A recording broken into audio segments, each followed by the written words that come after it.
Hello chess friends, welcome back to our YouTube channel. So in this video we're going to have a look at a very interesting historical encounter. This was played between Alexander Beliavsky and Mikhail Tal, two Soviet players, and it was the 15th Soviet Team Championship Finals of 1981. It was played in Moscow, and this was, I think, the round number 5. A very interesting encounter. Mikhail Tal obviously is the greatest attacking player of all time. There's no doubt about that.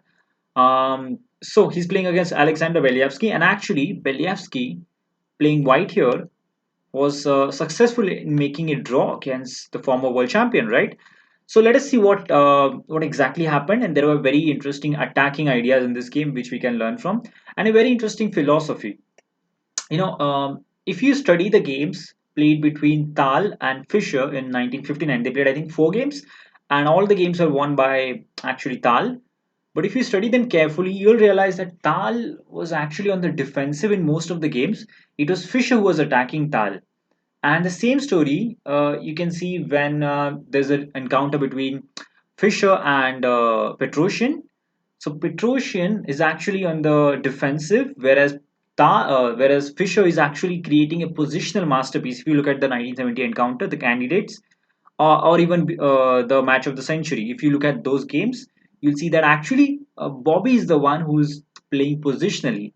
So Fischer plays positionally against Petrosian. He plays tactically against Tal. So it's a very interesting way of dealing with a player psychologically. You're forcing them to play positions which they do not like, and rather playing in a style that they themselves do. So it's a very interesting philosophy. And here you'll see the same philosophy working. Alexander Beliavsky actually starts attacking Tal. And obviously, actually, many of the things has to do with the opening. I can see that black has not completely equalized. This was a Caro-Kann. So Tal, unfortunately, in this game did not completely equalize, and obviously white is much better because of his more active pieces. He also has installed a pawn on h5, which can actually become a potential attacking piece, as you'll see in the game. So already the opening has not served Tal very well, but what happens next is quite interesting. So see how Beliavsky starts attacking Tal. So let's go forward.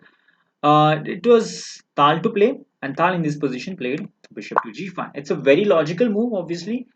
Well, the e5 pawn is actually one of the reasons that white is having an advantage, because the e5 pawn provides white with a space advantage. If that goes away, then definitely things will turn into black's favor. He'll be able to develop more freely. So bishop takes on g5, h takes on g5, and now you can see this pawn has become slightly weaker, right? But the same thing can be said for the king, right? Because the pawn from h6 has entered g file. Now we can actually push h6, and this is a very alpha zero like play, right? So pawn to h6. That's what we have. And here there are two moves. In the game, obviously, knight takes e5 was played, but a very interesting thing happens when you play queen takes e5. Interesting in the sense that there are some really bad tactical problems in black's position. So let's just look at that. Queen takes on e5. What's the biggest problem with this move? Apart from the fact that we can play h7 and h into g, both are very good moves. The best move here is simply queen to d1, putting a lot of pressure here. The knight is pinned. The knight cannot move because then the rook on d8 will be captured. So you do not have too many options. Queen c7 is nearly forced. So let's go with queen c7. And now comes h into g. Very good move. How do we control? How do we play here? For example, if you just move your rook, problem is the queen can now swing across the board and go to the h5 square. And there are checkmating threats over here. You cannot take the pawn, by the way, because of this very basic checkmate, right? So that's a big problem. What happens if you, instead of moving the rook, let's say you just take the pawn? The same problem. Queen h5 is quite a strong idea. With the threat of queen h6, queen h7, queen h8 follows mate, and this is hanging as well. So, for example, if you go h8, I'll just take this, and I think this results into a mate, right? With rook takes h8. So that results into a checkmate. The only good move I think for black is to play king over here. But then the attack continues with the knight joining the attack, knight e4. King goes back, you take, and here just this should win. Basically, there are two moves. King e8 obviously results into a very simple checkmate after queen h5. Now rook f7 is forced, and we just grab it with a checkmate. Rook f7 is playable, but then here's a very beautiful tactic. Can you find it? So white to play. Find the tactic. Well, hopefully it should not take you too long. This is a pin. The rook on the f7 square is pinned, and we would very much like to take the f6 square and continue our attack. And that's the key. Yes, just getting rid of the defender. Rook takes d7. Now it doesn't matter what he captures with. Let's say queen takes. This results into takes and a checkmate over here. So that's a beautiful checkmating idea. All right, let's go back. Now you see the problem with queen actually capturing the pawn on e5. So actually black cannot get rid of the pawn with the queen obviously. So in the game he captured with the knight. Now this generally looks completely fine, right? But there's only one move here, only and only one move that restores equality for white. It's a very good move. Now there are several good moves. You can exchange rooks. Pardon me. You can just exchange rooks and then take on g7, take play h6.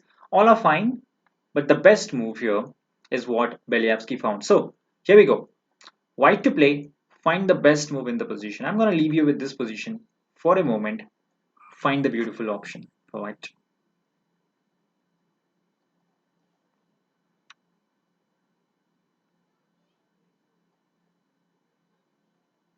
All right, so here we go. White strikes black with the move rook to d5. Beautiful sacrifice. This is actually cutting the lines of communication between the black pieces, right? I mean, this is one of the most heavily guarded square on the board. There are two pawns, one queen, and a rook guarding the square, and yet that's exactly where the white rook ends, right? So it's a very interesting line. What happens if the c pawn captures? In the game, rook takes d5 was played, so that was actually the better option. But what happens if c takes? Then we simply continue our attack with queen takes e5. Now you can see there is a mating threat. You cannot take because then the rook will join with rook takes h6. So something like f6 results into this. Obviously, going to the h file is just a mistake, as then we can just take an rook joins and that's just game over. But even this actually results into a winning attack after knight to f5. There's too many threats. Rook d7 leads into a mate, as we'll see. What happens with queen c7? Well, this also results into a mate after takes, and we have an unstoppable threat of rook to h8, winning the game. The rook is pinned, so he can't even capture this pawn. This is dead lost. All you can do is throw some pieces away with queen h2 or like desperate moves like that, but it's basically all over. Right. So c takes cannot happen. What if e takes here? Then we just play queen takes e5, same variation, f6, queen e6, same line, and rook f7 is obviously forced. You cannot go to the h file. And now here again, knight f5. One more attacker joins the attack, and this is just too much actually. This move is coming with the threat of rook to h. Basically, what you want with knight f5 is you want to take on g7, and you don't want black to capture back with the king or whatever. Even that happens, I think, is still lost. But with knight being on f5, you guard the pawn and you provide support to the rook on h8 square. Again, queen c7 results into the same type of mate. What happens if rook d7? This time there is a different type of mate. After h7, king h8, and this results into a mate. I did not look at this, by the way. Obviously, you just promote and that wins. Okay, this is completely winning, and that is the reason after rook to d5, brilliant move by Beliavsky, black is forced to capture with the rook. Obviously, this comes with a threat, right? You want to take the knight, you're threatening the queen, so you just can't move the queen away. This comes with a very strong threat, cannot be ignored. And that's why rook takes d5 was played. But now a very simple draw happened after c takes d, queen takes d, hg, and here a draw was agreed. Later they were asked why did they draw in this position. Actually, there's a very forcing line, and let me just show you what happens. Basically, the game ended in a draw after this beautiful sequence. But if king takes, which has to be done by the way, then comes knight h5. Because of the presence of the rook over here, the king cannot go to the h file because of Knight f6, and pardon me, I just misfire all the time. The queen hangs, and that wins. That's a double check. So you can't go on the h file. You can't go back because of knight f6. Again, there are too many tactics in this line. So your only logical move is to come forward, which avoids the fork, but does it because now we have knight f4. Again, it's a fork. We'd like to capture the queen, so you're forced to capture, and now the queen joins, and there is basically no way to avoid the perpetual. There's one way to avoid the perpetual, which results into a loss. That is king g7, because this results into a mate. Otherwise, if you do not want to get checkmated, you'd like to play this, um, and again you can repeat or you can go forward. But in that case, queen h5. Again, you can repeat with king f6. But if you want to avoid draw, you can try this. Queen e2 forces the draw, forces the perpetual check, because stepping onto d4 square is not good as rook d1 is coming. So you just have to go back and then queen h5, queen h4 and stuff. Just repeating moves and in a draw. So what a beautiful attacking game by Beliavsky. And this again takes our attention back to the philosophy of how to play against certain players. I really like Fischer's approach to this kind of things. Fischer used to attack the attacking players. So study his games against Tal. You'll see that Fischer is the one who's attacking the attacking Tal. And if you look at his games against Petrosian, you'll see that Fischer is the one who's playing positional. He's the one showing strategic ideas. Just beautiful positional ideas. So this is a very interesting way of playing. Just dealing with stuff in this way.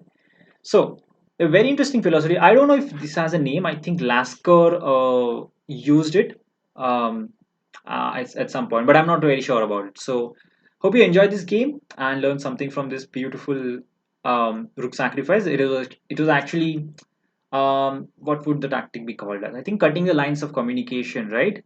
Line closing or cutting the lines of communication. That's blockade. Blocking can also be called. So there are multiple names for this tactical idea, but yeah. I've seen many examples like this where you just put the piece on the most heavily guarded square and you still result into winning. So hope you enjoyed this excellent draw. Even draws are not boring. Specifically, if you study the draws of this time, 80s and the 90s, they were not boring at all, with few exceptions. They were very interesting, and there are a lot that we can learn from it. So do not ignore the draws. Something might come out of it. So thank you for watching. See you guys in the next video. Bye.